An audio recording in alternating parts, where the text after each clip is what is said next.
Gitu ya, ada beberapa pejabat yang sudah tiba di gedung DPR seperti tadi kita lihat ada Menteri Perdagangan Zulkifli Hasan, bahkan juga tadi kita lihat juga ada Caimin dan ada bahkan Anies Baswedan di sana. Ini bagaimana melihatnya? Iya, memang ketika berbicara mengenai pelantikan ya, ini harus menjadi pesta buat semuanya, walaupun sifatnya seremonial. Kalau saya analogikan misalnya anak baru lulus, ini wisudanya lah, semua harus ikut bergembira. Walaupun kita nggak boleh berhenti di situ, jangan sampai berhenti pada pesta pasca wisuda, tapi kan setelah itu, dia kerjanya apa setelah lulus kuliah gitu ya, setelah wisuda. Nah memang kita berharap hari ini akan banyak simbol-simbol yang menunjukkan bahwa konsolidasi pasca pemilu itu terjadi secara utuh. Dan memang publik berharap misalnya nanti tentu saja akan jadi sebuah tontonan yang baik apabila Mas Anies, Mas Ganjar hadir sebagai mantan pesaing dalam kompetisi Pilpres kemarin. Dan mungkin kita juga akan melihat mantan-mantan presiden ya, walaupun ada satu mantan presiden yang sudah dikonfirmasi oleh Pak Ahmad Muzani sebagai Ketua MPR tidak akan hadir, dan tetap kita harus lihat ini secara positif karena memang katanya sakit, dan memastikan bahwa tidak boleh ada satu dari 110 anggota PDI Perjuangan yang tidak hadir. Jadi hari ini harus tetap dilihat dalam konteks yang positif, rekonsiliasi, konsolidasi ulang, dan memang yang membedakan adalah dibanding 2019 misalnya, kalau 2019 ini kan Pak Jokowi sudah jadi dan meneruskan lagi. Jadi efek kejutnya tidak besar. Ini akan lebih mirip dengan apa yang kita lihat misalnya di 2014. Makanya konsepnya kan mirip.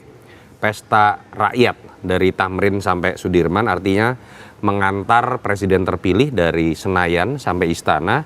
Itu yang kita lihat juga di 2014. Pertama kalinya ada pesta rakyat, Pak Jokowi saat itu naik kereta Kencana dengan Pak JK ya, kalau kita ingat. Saya belum tahu nih hari ini akan teknisnya seperti apa, tapi ya inilah euforia ketika presiden baru terpilih yang moga-moga langsung hari ini juga kan kita akan mendengar kepastian mengenai nama-nama menteri. Ya semoga selain seremoninya menunjukkan sebuah persatuan dan keguyuban ya yang Pak Prabowo termasuk memang kalau kita lihat tadi kan ada mantan pesaing dari Pilpres kemarin gitu ya, ada Anies Baswedan dan juga ada Caimin yang juga tiba di gedung DPR untuk bisa menyaksikan pelantikan pada pagi hari ini. Ini apakah memang artinya Prabowo ini mencoba merangkul semua pihak untuk bisa mendukung pemerintahan?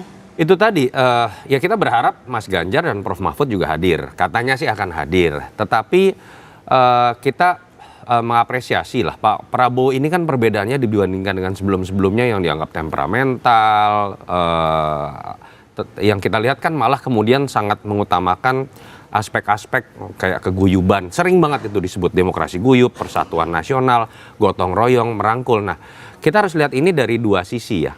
Pertama dalam konteks menjadi solidarity maker, ini suatu hal yang positif sekali. Tetapi jangan sampai diterjemahkan dalam bahasa yang kemudian menjadi anti klimaks. Contoh, bahwa rekonsiliasi artinya menampung siapapun yang minta jadi menteri atau wakil menteri gitu kan. Atau guyub itu diartikan bahwa kemudian siapapun bisa masuk ke dalam barisan pemerintahan saya. Atau gotong royong yang diartikan bahwa tidak perlu lagi ada oposisi, tapi bahwa semua partai seharusnya masuk saja ke dalam barisan koalisi pemerintahan, dikompensasi dengan yang namanya jabatan menteri. Nah itu yang saya berharap ini buat kebaikan Pak Prabowo sendiri juga ya. Kalau Pak Prabowo mengartikan itu untuk menampung semuanya, geraknya jadi lambat. Kita tahu nggak mungkin balapan F1 dengan menggunakan truk gitu kan, karena terlalu besar. Atau mobilnya F1 tapi isinya nggak satu orang, tapi 2 atau 3 orang kan jadinya berat. Itu yang kita harapkan dalam konteks rekonsiliasi, rekonsolidasi, semangatnya luar biasa dari yang Pak Prabowo tunjukkan zaman kampanye ataupun pasca terpilih. Tapi dalam konteks bekerja yang dibutuhkan akselerasi, bukan lagi sekedar merangkul dan biarkan gotong royong itu memposisikan diri masing-masing pihak dalam posisi yang belum tentu sama. Check and balances itu tidak berarti buruk. orang yang ada di luar barisan pemerintahan bukan berarti buruk. Malah demokrasi itu menjadi terisi ketika semua menempati posnya masing-masing. Iya, kalau terkait dengan konsolidasi ini juga menarik nih, karena memang tim dari tim ekonomi Jokowi ini diangkut gitu oleh Pak Prabowo ini. Kita lihat ini artinya tidak ada jeda untuk mengejar target pertumbuhan ekonomi 8%. Ini bagaimana Mas Media melihatnya? Apakah memang pemilihan tim ini sudah sesuai dan juga adaptif gitu ya diharapkan di pemerintahan Prabowo Gibran ini, dan apakah memang selama ini nama-nama yang masuk juga sudah diterima gitu ya secara baik oleh di Senayan? Ya, sebetulnya publik juga agak kaget ya dengan penunjukan kembali Bu Sri, karena kemarin sempat beredar beberapa nama. Dan memang di negara manapun Menteri Keuangan itu jadi posisi yang sangat strategis. Artinya ini keputusan besar yang kemudian diambil oleh Pak Prabowo untuk memanggil dan meminta kembali Bu Sri Mulyani. Saya melihat dalam konteks sebetulnya ini juga ada sisi positifnya untuk Pak Prabowo Gibran ke depan, terutama memastikan transisi pemerintahan berjalan dengan baik. Yang kedua, sepertinya ini juga strategi untuk menjamin atau menjaga kepercayaan para investor.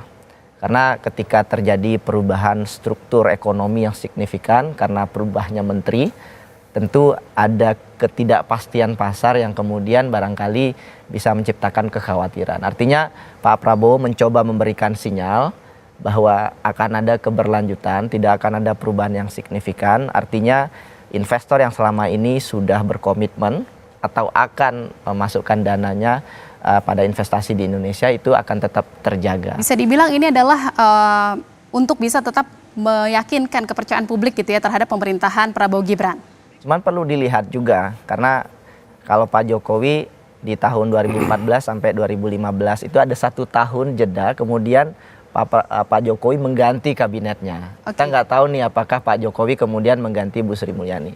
Tapi catatan saya untuk Bu Sri Mulyani, kita tahu beliau Menteri Keuangan yang cukup lama dan lintas presiden bahkan ya. Kita juga nggak sangat menyaksikan juga gebrakan-gebrakan beliau. Tetapi memang tantangan hari ini terus berbeda. Ya. Rasio hutang kita terus mengalami peningkatan, defisit anggaran, termasuk juga penerimaan pajak yang bahkan terus mengalami penurunan. Artinya Bu Sri juga tantangannya nggak mudah. Tetapi memang ada risiko, the risk of incumbency. Kalau sudah terlalu lama duduk di posisi itu, kemampuan untuk melakukan inovasi pasti akan terbatas. Jadi pendekatannya mungkin akan sama dan konvensional. Padahal masyarakat publik nih menanti nih perubahan terobosan baru dari Menteri Keuangan. Ya, kita juga berharap ini nanti akan ada inovasi terbaru dari Ibu Sri Mulyani gitu ya sebagai Menteri Keuangan.